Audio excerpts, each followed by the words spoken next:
Hello, everyone. I'm Andrea Tanteros, along with Bob Beckel, Eric Bolling, Dana Perino, and Greg Gutfeld. It's 5 o'clock in New York City, and this is The Five.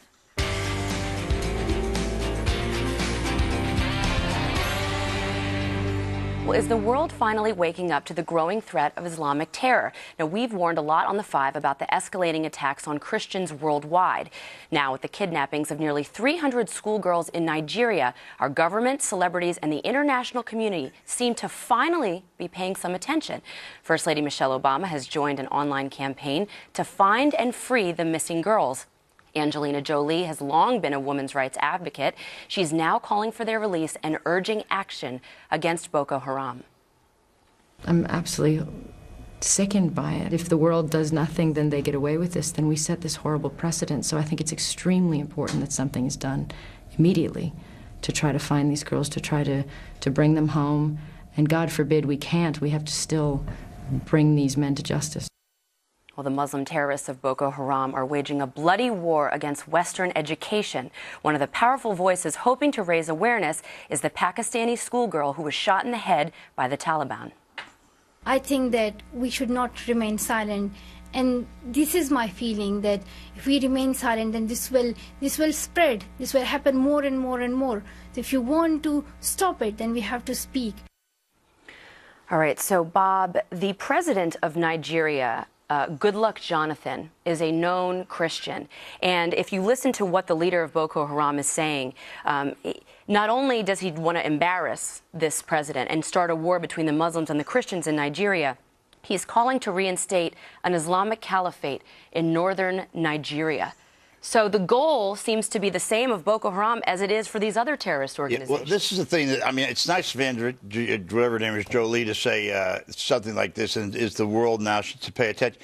Where's everybody been for the last 2 years or 3 years when this has been going on? We've talked about it. I've talked about it, as you know, probably more than you want to hear it. But the thing that amazes me is not just that the Muslims keep their mouths shut, because, again, go back to this point, they're cowards,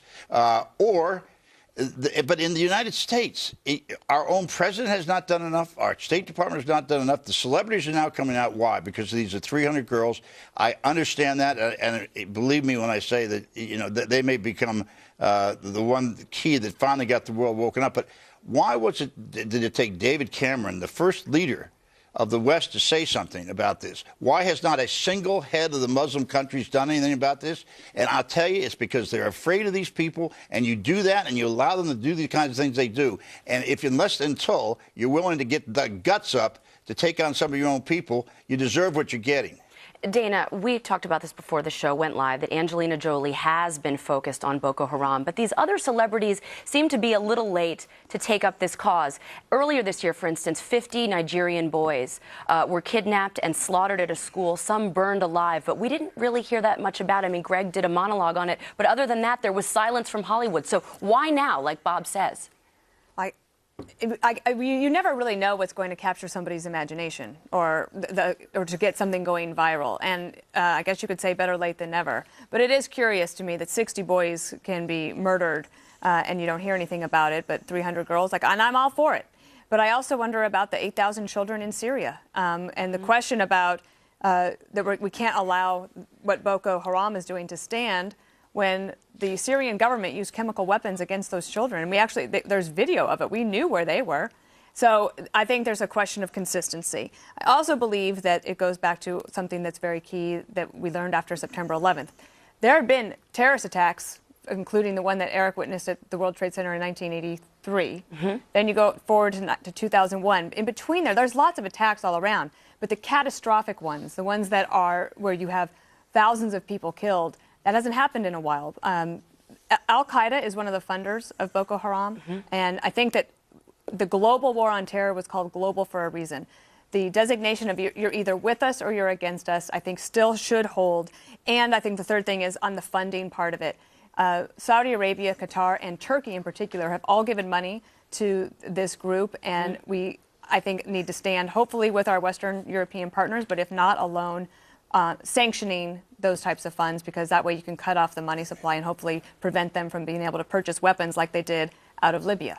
Despite the money connections that these groups seem to have, Al-Qaeda and Islamic Maghreb, Al-Shabaab, all these other groups, Greg, they all have the same goal. Yet the New York Times still tries to differentiate between these groups. So the headline today from the New York Times, we have a full screen of it. It seems like they're trying to make Al-Qaeda a sympathetic group by publishing this headline, "Abduction of Girls, an act not even Al-Qaeda can condone," as if Al-Qaeda is somehow a good terrorist group. Only in the New York Times can they take a horrible, horrible terrorist crime and use it to soften the reputation or portrait of other terrorists. But that's part of the bigger problem, which has always been a denial of a greater evil, which is the war on civilization. It's not a war on girls. It's a war on civilization. The war on girls is great because it allows a lot of people who are scared of being called Islamophobia to come out and condemn this. Right now you have this online campaign. I would rather bomb terrorists than tweet them. I don't think terrorists go to Twitter. I think hashtags make people feel really, really good, like you're doing something. It's like waving to a stranger on a boat, and then that you never think about it again. The fact is, if there's no cost to you, there's almost no result. Before something really, really awful happens, whether a market blows up, planes fly into buildings, children are burned alive, a man gets beheaded, you hear one man scream, Allah Akbar. It seems like finally our government and our celebrities are hearing it now. We've been hearing that at Fort Hood. We've been hearing it forever when that man was beheaded in the street.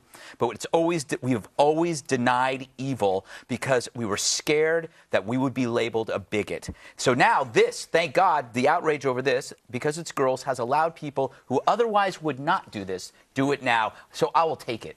Do you think it matters, Eric, that it's girls? Do you think that's what triggered this? Because we talked about boys being murdered before, and as Greg said, adults have been murdered, over 20,000 terrorist deaths just last year alone. Why now? Yeah, I think that has something to do with it, and believe it or not, people are saying that hashtag Bring Our Girls Back has something to do with it as well. I find it striking, and we're going to get into why the State Department under Hillary Clinton didn't label these people as foreign terrorists, a foreign terrorist organization, in the next block. But I find it very interesting. President Obama was at a fundraiser last night, and he said, I wish I had something I could do. I wish I could just do something. Well, he could. He can. I mean, there are enough signs. These people bombed a UN headquarters in Nigeria. Their name is Western Education is Sinful. They are a terrorist organization. Yeah, we know what they've literally said. We're done with Nigeria now. Let's turn our focus to the West, to America and Great Britain. So they clearly could do something. I mean, we've droned people probably for less than that. So President Obama could do something if he chooses to. My question is, why is he saying it? Just go. What is there a defense of that? No, it's not a defense of it. And I was the first one as a lone liberal in this crowd to say that I thought Obama hadn't done enough. We have sent a military contingency in there. There's probably a lot more going on than we know. But this gets back to the point. I don't even know what a hashtag means. It sounds something like food to me. So I don't care what it is. Why don't you drone this guy? Because he's probably got these girls around him. That's probably one reason for it. But it still gets back. We tried to call the Egyptian embassy and the Saudi embassy for a comment on this a couple of days ago, and we have not heard back from them. Why it is that we have presumably allies like Saudi Arabia, and we continue to allow them who fund so much of this radicalism to keep it away from their backyard. There's a point in time where humanity has got to say, stop being afraid. It's not just a question of what's politically correct. There's nothing politically correct about taking 300 girls. I want to know on my side where now is, where some of the women's groups are on this thing. But even before that, as Andrea pointed out, this has been going on. We talked about this. Let's just stay on the original thing. You cut me off and you said, hold on, and you turned it to something else. Where's President Obama on this? I think I said when you said that I thought I've been saying for a long time. I thought they've been very much too quiet. You have said that. You've said the administration should say more, but it's not even that they should say more. What they've said and what they've done, their actions, like backing the Muslim Brotherhood and allowing them to come to power, Greg, has been actually siding with the enemy and people who hate us and have that shared goal of defeating the West. But also, I seem to remember somebody yesterday saying that we shouldn't be bombing these terrorists because they'll be replaced. Did you say that yesterday, Eric? What did I say? Didn't you say that we shouldn't bomb them? No. I said there's two different strategies. You try and contain or eradicate, and one of them is cutting off the head of the snake, but there'll be another one. And you said, yeah, but then or Bob said, you continue to do that, eventually they'll stop regrowing. Right. However, I don't think I've ever indicated that I say don't kill terrorists ever. I thought, No, well, maybe I misheard yesterday. Maybe. Look, I hear they're for sale. Why don't we buy them? If this guy claims that the girls are for sale, why don't we buy them? And then we kill them after we buy them. Buy the terrorists, Yes. not the girls. Say, but yeah. there has to be a way. If this guy is so intent on selling these poor girls, there has to be a way to connect with them and purchase them. And then when you get the girls, kill them. My pessimism is that the girls are not around. Well, you're probably right about that. I think it's a little bit of a stretch to suggest that Obama was responsible for the Muslim Brotherhood. That was millions of people in the square. Well, then who was? Well, it was. He arranged for them to attend his speech in Cairo. It was Mubarak and the people who were doing the slaughtering of people because they. And he wouldn't go told along with Mubarak the to step aside. Look, we can rehash this all we want. There you go. Hashtag again about Obama and the administration. We can rehash hashtag. It's not Rehashtag? just us.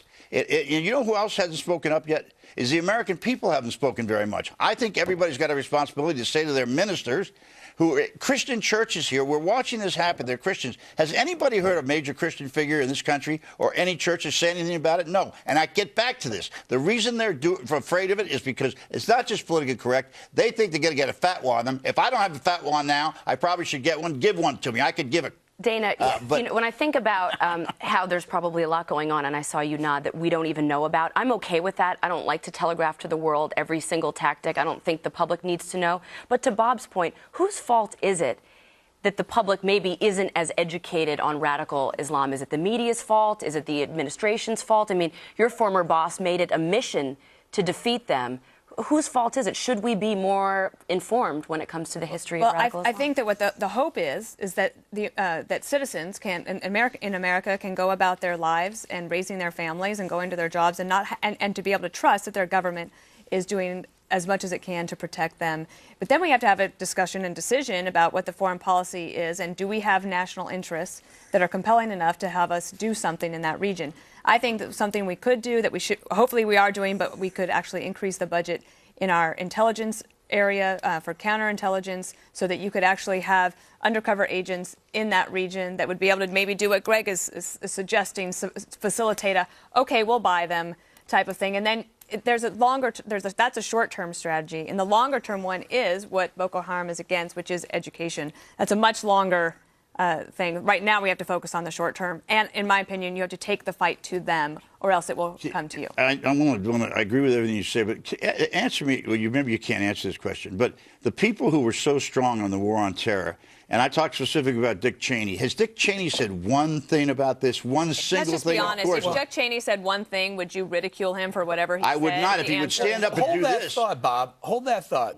Because in the B block, we're going to talk about someone who could have designated them a foreign terrorist organization, and then the Patriot Act would have come into play. Yeah, I feel really bad for Harry Reid, because how can he link Boko Haram to the Koch brothers? Oh, give him 24 hours. That's going to be quite. Well, here's another one. I mean, Harry Reid, why the United States Senate has we also destabilized Libya as well. Maybe our policy should be to stop taking out the strong leaders so that Al-Qaeda can infiltrate. And then we wouldn't have it was a guy named Gaddafi there that we've been trying to get rid of for a long time. It still gets back to this. People are so sensitive about Muslims in this country and the world that, again, you get back to their cowardice. Just remember this in the B block. Yeah, here we go. When Hillary Clinton was at the State Department, she fought to keep Boko Haram off the terror list, but now she's suddenly changing her tune on the group. Eric will fill us in up next.